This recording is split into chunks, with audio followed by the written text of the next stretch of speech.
I think the best thing I heard about how to raise children was said by Dale McGowan, who wrote this book called Parenting Beyond Belief. He said, you know, when you're a religious parent, a lot of parents bring their kids up in that faith.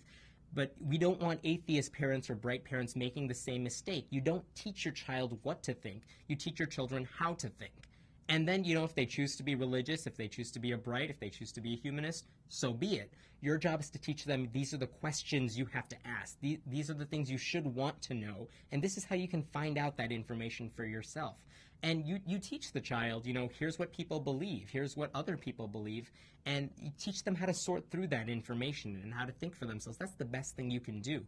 You have to teach them, you know, here's what I think, here's what mom thinks, here's what a lot of other people think, and it's up to you to choose what you want to believe. And hopefully it's an ongoing process. Well, I think it better helps understand the world if we explain it in natural terms. If we start giving children these myths and superstitions to explain natural occurrences, that is not going to help the child as they get older and realize that they do not have control through prayer to change things. They do not need a God in order to make a good decision. So a naturalistic worldview actually reinforces confidence in a person's decision making and in a person's acceptance of things can go wrong, but you can problem solve on your own, and you have the will and the desire and the power to do it within yourself, rather than looking at a supernatural world.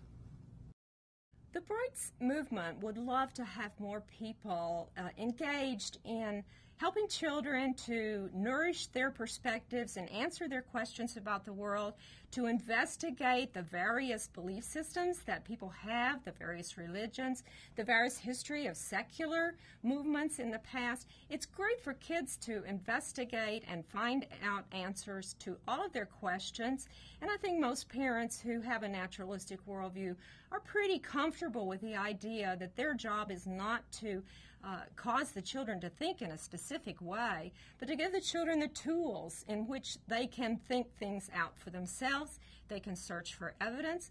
I guess if anything would be in common between parents who have a naturalistic perspective is that they would be always looking for, well, what's the evidence? What's the background? What's the reality behind various assertions?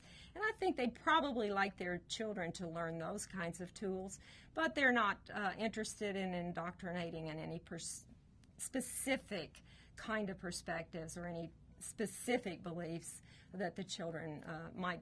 After all, they live a different life than the parents. I think the best thing we can do with children is teach them about all the world's religions, and I would even make this compulsory in school and for homeschooling and for religious schools. There should be a curriculum on religions around the world, the creeds, the prohibitions, the taboos, the music, the art, the history. It's social sciences, and it should be the fourth R, world religions. And that if we give our children this knowledge, then if we also want to give them particular knowledge of one faith, one tradition, the parents' own in virtually every case, that's fine, because we've given them a perspective from which they can see that in a way that prevents them from being just enslaved by it from the outset. I don't think parents have the right to indoctrinate their children, but they do have the right to educate them.